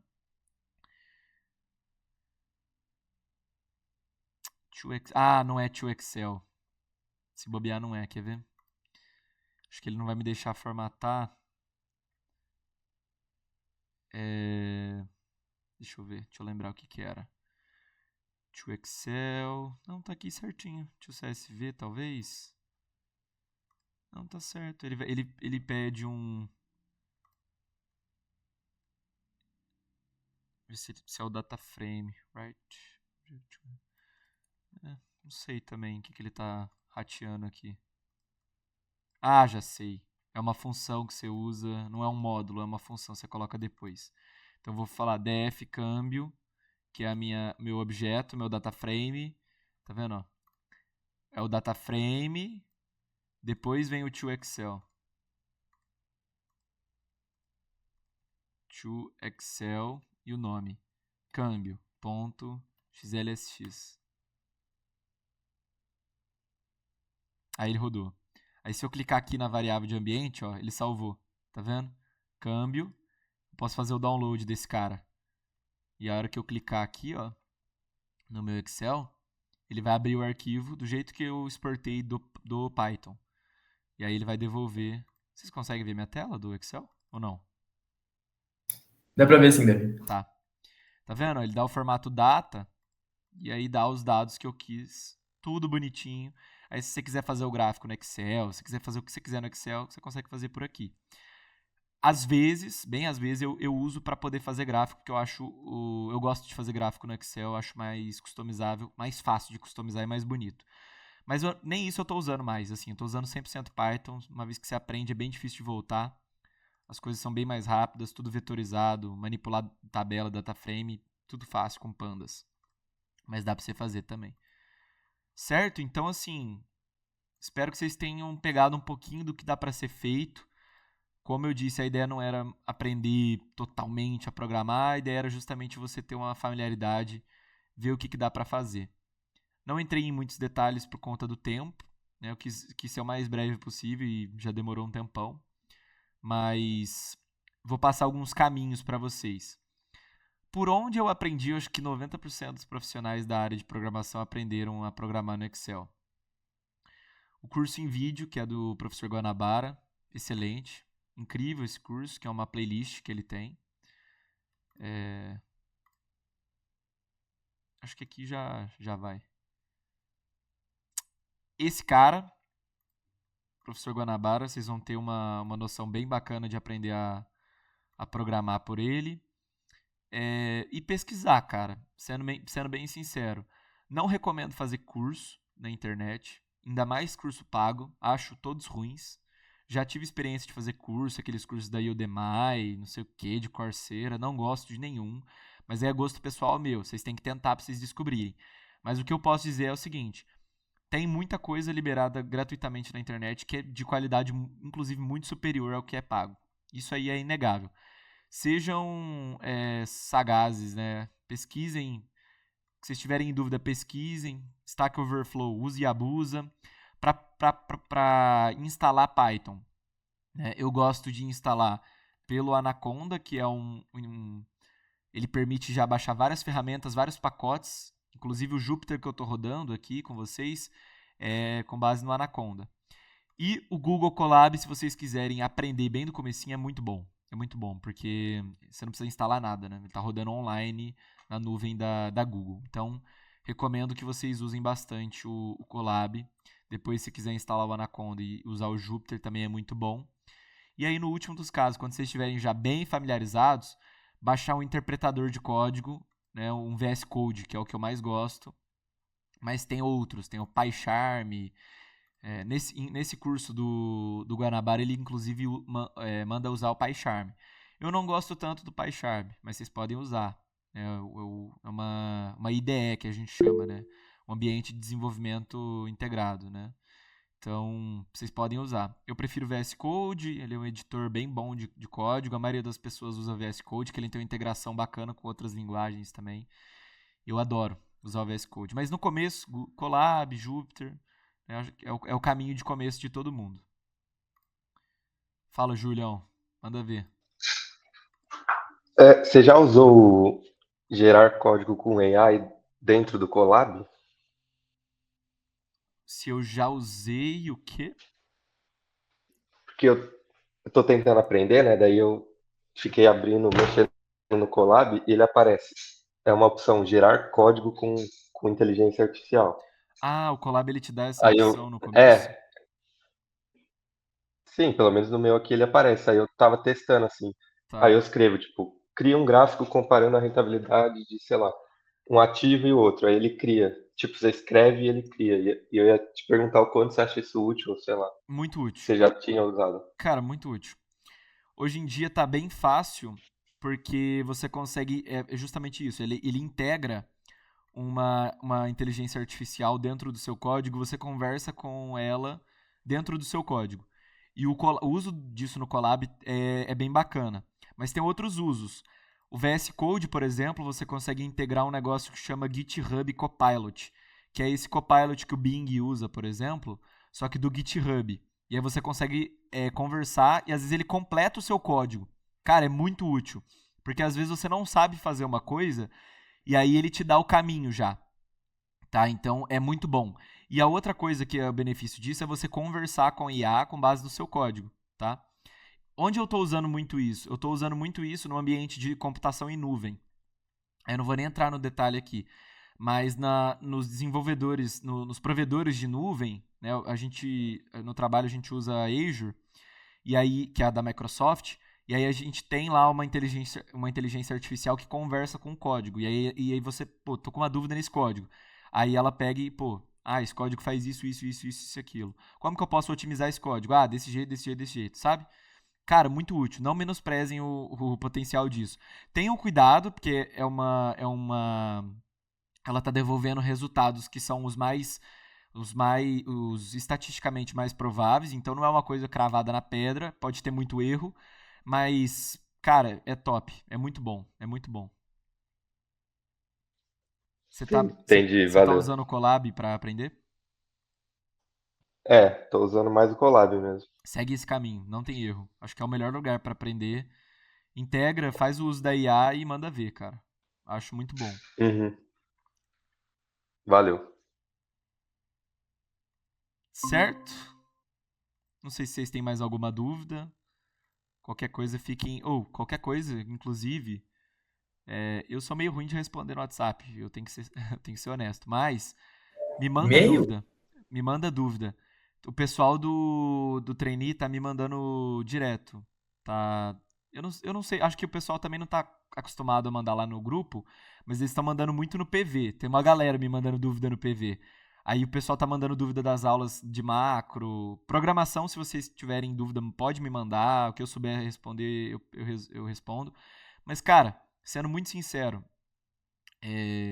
se tiver integração aí com a inteligência artificial, coisa do tipo, a não ser que ela devolva alguma coisa muito difícil, algum erro, alguma coisa assim, usa muito, cara, porque é muito bom. É muito bom. Mas eu tô à disposição, né? Não sou, Eu achei. Ah, foi mal. relaxa, não sou inteligência artificial, mas tem algumas coisas que eu sei direcionar. Pode falar. Não, é que, tipo, eu testei só em coisas simples, assim, tipo, pedir pra ele dar sei lá, o histórico de uma ação, aí, aí ele dá, mas alguma coisa mais complexa, aí eu não sei como é que funcionaria, tipo, pedir pra ele. Aí eu tenho que aprender, né? Não sei o É, que você vai escrever, vai ficar mais complicado. é só na tentativa e erro, cara. Programação é tentativa e erro. Não tem jeito. Assim, 99% das vezes vai dar erro o seu código, você vai ficar puto, você vai ficar com raiva, mas é porque é tentativa e erro. A linguagem entende aquilo que você está escrevendo. É que nem eu falar português, falar qualquer língua. As pessoas não entendem se eu estiver falando qualquer outra coisa que não seja português. Python é isso, né? Qualquer outra linguagem é isso. Você precisa se adequar à linguagem. E dá trabalho, você não vai pegar de primeira, tem que ser paciente, não vai querer fazer tudo de uma vez, vai devagar, entenda as estruturas de dados. Aqui eu não entrei, por exemplo, no mérito dos tipos primitivos. Aprendam a manipular tipos primitivos. Quando eu tiver um data frame, o que eu faço? Quando eu tiver uma lista, o que eu faço? Quando eu tiver um dicionário, o que eu faço? Saibam manipular esses tipos primitivos. Quando eu tiver uma string, um float, é muito importante. Os cursos que eu passei, o curso do Guanabara, ele ensina bastante isso também. Mas, cara, com IA, que quando eu aprendi a programar, ainda não estava disponível os modelos de IA para o público geral, então a gente não tinha acesso. Então estava um pouco mais sombrio essa questão aí. Mas hoje em dia está muito bom. E é aquilo, se você não usar, você vai ficar para trás, porque os outros vão estar usando. Alguém levantou a mão, pode falar. Não, esse esquema de curso que você comentou, o que eu acho legal de fazer, não pago, né, igual você falou, mas, por exemplo, no Coursera tem alguns cursos de graça, é mais por certificado mesmo, sabe, para mostrar que você sabe. Você acha válido isso? Acho que tem algum outro jeito? Tem pessoas que fizeram, tem pessoas que não. Cara, eu conheço pessoas que fizeram e que foi bom pra pessoa conseguir uma vaga num estágio, e tem pessoas que não precisavam disso. Tipo, eu não precisei disso. Entendeu? Não tem nenhum curso na Coursera. Tem nenhum certificado que fala, pô, eu sei programar em Python. Mas o que atesta que você sabe programar em Python? Uma coisa desse tipo, pô, eu desenvolvi uma dashboard, ou então eu fiz um programinha, um algoritmo que coleta dados de um site automático e transforma em uma tabela e manipula esses dados. Então, assim, é, o que esse certificado, na minha opinião, tá? O que esse certificado vai te dizer ele tá sinalizando para alguém, para as pessoas que estão te vendo, para alguém que está te contratando, alguma coisa, que você fez um curso lá, mas ele ele não sinaliza que você sabe fazer um projeto. Sendo muito sincero, se você desenvolver um projeto, conta muito mais do que você ter um certificado. Ah, eu sei programar em Python porque eu fiz os exercícios lá do Coursera e tal. Não que seja ruim. Eu acho que é um caminho viável, mas eu não gostava. Eu não gostei. E aí é de pessoa para pessoa. Você tem que experimentar para saber se você consegue aprender daquele jeito. Eu experimentei, falei, puta, não consigo aprender desse jeito. Aí tentei outro curso. Puta, não sei, não sei. Eu falei, cara, não, o jeito é não aprender por curso, né? Vou aprender pelo esse curso online do Guanabara. Aí aprendi um pouquinho, falei, tá, mas ainda assim eu não achei tão... Acho que eu tenho que fazer um projeto com coisa que eu gosto de economia para poder tomar gosto. Aí eu comecei a programar. Falei, vou calcular beta de ação, vou fazer um projeto aqui, vou fazer um negócio aqui. Aí eu comecei a tomar gosto. Acho que o jeito é você aprender o básico do básico da linguagem aqui no curso que eu gostei, foi o meu caminho. Depois que eu aprendi, falei, cara, tá, mas eu preciso aprender a fazer um projeto. E eu quero fazer um projeto que tenha a ver com a minha área. Aí você faz. Na hora que você for fazer esse projeto, vai aparecer muito problema. Aí você vai ter que voltar lá atrás e falar, pô, como é que eu resolvo esse problema aqui no Python? Aí você aprende. Cara, tentativa e erro você vai aprender muito mais do que aulinha e exercíciozinho. Tentativa e erro é o jeito, não tem saída. E isso aí só com o tempo, pra pegar, sabe? Só com o tempo. Enfim, parece que eu esculachei curso aqui, né? Mas é só porque eu não gosto. Mas experimentem, tentem fazer. Ô, Davi, Pode falar. o que me deu muito start mesmo foi aquele negócio que você falou para eu fazer, sabe, Pois de é. correlação. Aquilo lá você me ajudou com uma coisinha ou outra. Eu sei o básico, né, igual você comentou, eu nunca tinha feito um projeto. Depois daquilo eu fiz um outro negócio para finanças, eu tô pensando em fazer um dashboard também. Tipo assim, Faça. é legal e dá um ânimo, assim, achei curioso. Sim. Excelente, é o jeito, cara, é a saída. Fazer um projeto, algo que tenha pra mostrar. Outra coisa que eu não mostrei aqui também é o que a gente fez no Itaú, no Quantamento, né, no desafio do Itaú. A gente fez ano passado, minha equipe, né? E a gente fez um algoritmo que usava séries temporais, que é um pouquinho de econometria. Usava uma abordagem de séries temporais que a gente pegava vários pares de ativos na B3, tudo dentro do mesmo setor. Então, setor de energia, tem esses pares. Então, vou pegar esses pares aqui, e ele fazia uns testes lá em econometria, e aí, pô, se passou pelos testes, né, que a gente chama lá os testes de cointegração, a gente manda sinal para o nosso algoritmo. Então, o nosso algoritmo, ele comprava ou vendia os ativos daquele par com base nas coisas que a gente mandou para ele. Tudo em algoritmo. E aí a gente rodou. E aí você consegue fazer o backtesting dessa estratégia, que é você pegar essa estratégia e falar, nesse período aqui anterior, como que ela se comportou? Para ver como que ela se comportaria num ambiente assim que ela não tá acostumada. Então, assim, tem muita coisa que dá para fazer. Muita coisa. E esse é um pouco mais sofisticado, mas isso aí também me ajudou a conseguir vaga, né? Conseguir entrevista. De maneira geral, se envolvam em projetos de programação. É importante. É muito importante para todas as áreas, não só de economia. O Júlio tá aí da administração, também acho importante, porque na administração, até mais, você se diferencia muito dos seus pares. Eu acho que na economia já é uma questão de obrigação. Tipo, você não. Uma pessoa que é formada em economia e quer fazer uma pesquisa, não tem como você fazer uma pesquisa séria se você não souber estatística e programação. Não tem como, sinto muito. Não, eu não conheço. Né? Você coletar dados, fazer as coisas certinho. E programação é ou ame ou odeie, né? É um negócio assim, mas eu acho que você tem que dar uma chance no começo. É denso, é chato, mas quando você pega o gosto, cara, você começa. Tudo que você olha, você fala: caraca, se eu pegar esse negócio aqui, eu consigo automatizar, ou eu consigo ter um ganho de eficiência, eu consigo desenvolver um projeto nisso. E aí o céu é o limite, é o que eu te falei, dá pra fazer tudo. Esses dias aí, pô, tava vendo o pessoal que faz pra dados de futebol. O cara usa uma API do Transfer Market, que é um site que armazena dados de mercado de futebol, e o cara usa isso aí pra montar um time fictício, por exemplo. Cara, é um negócio de louco. Tipo, tudo, sabe? Dá pra você mexer com tudo que você imaginar. É bem legal. Espero que eu tenha passado um pouquinho do gosto, né, da intuição. Mas assim, só na prática mesmo. E esse é o caminho. Então aí, o caminho tá dado.